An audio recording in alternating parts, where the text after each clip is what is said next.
30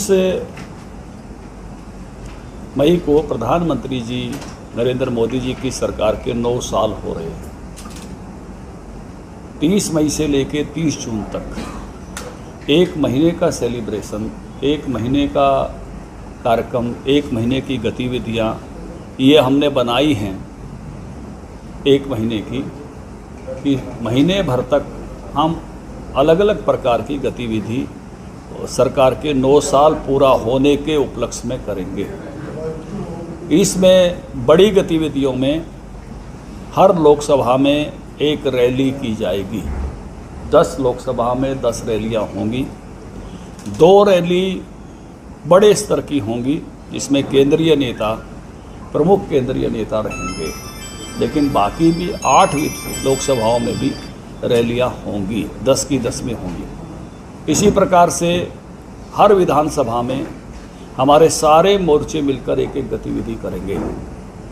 तो हर विधानसभा में भी एक गतिविधि इन दिनों में होगी। इस समय एक विशेष संपर्क अभियान चलाया जाएगा।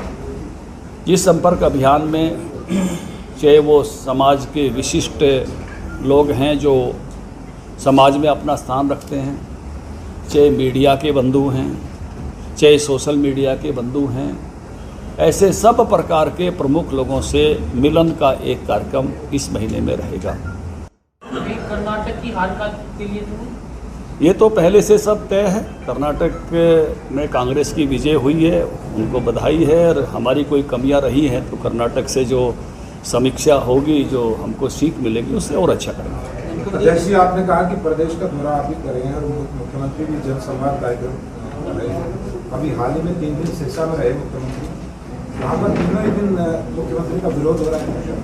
देखिए, इक्का दुक्का घटनाएं जरूर, जब कोई फील्ड में जाएगा तो निश्चित रूप से कुछ लोग अपनी बात कहने में, और मैं कहूँगा कि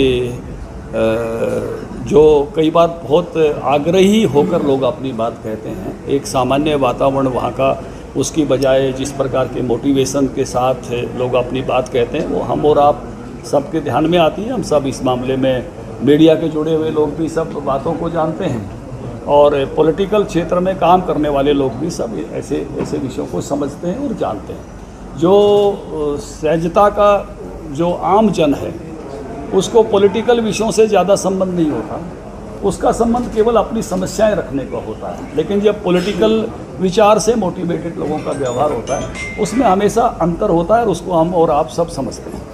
लेकिन कर्नाटक में, और इसलिए, अरे छोड़ो ना, कर्नाटक जीत गए, ठीक है, हो गया भैया, जीत गए, ठीक है।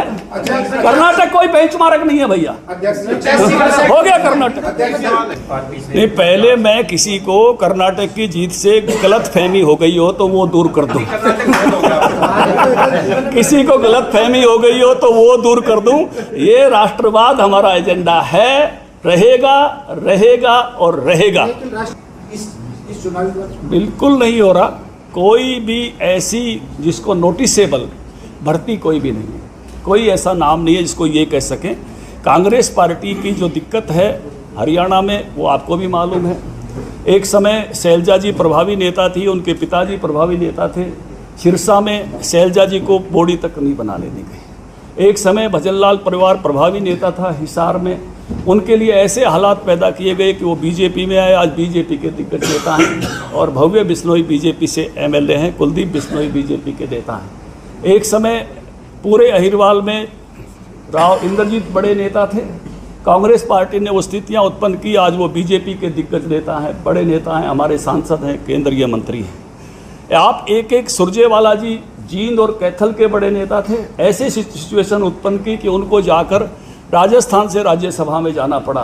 पूरे हरियाणा का अगर आप नक्शा देखेंगे तो किसी खास राजनीतिक डिजाइन के लिए कुछ खास लोगों ने अपनी राजनीति चमकाने के लिए भाई एक प्रदेश अध्यक्ष को तो लठिया के उतारा, दूसरे को बॉडी नहीं बनाने दी, तीसरा भी बेचारा बॉडी बनाने के सवाल से ही हट गया है। मैं यहाँ पन्ने की बात कर रहा हूँ और वहाँ प्रदेश नहीं है, तो किसकी बात कर रहे हो आप? धनखड़ साहब, मुख्यमंत्री संयम क्यों खो रहे हैं? किसी को मारने पीटने की बात कर रहे हैं। आज एक सरपंच को उतार दिया मंच से, महिला सरपंच को। आपकी अनुशासित पार्टी है, संगठन की जिम्मेदारी भी आप लोगों के पास है, ऐसा क्यों हो रहा है?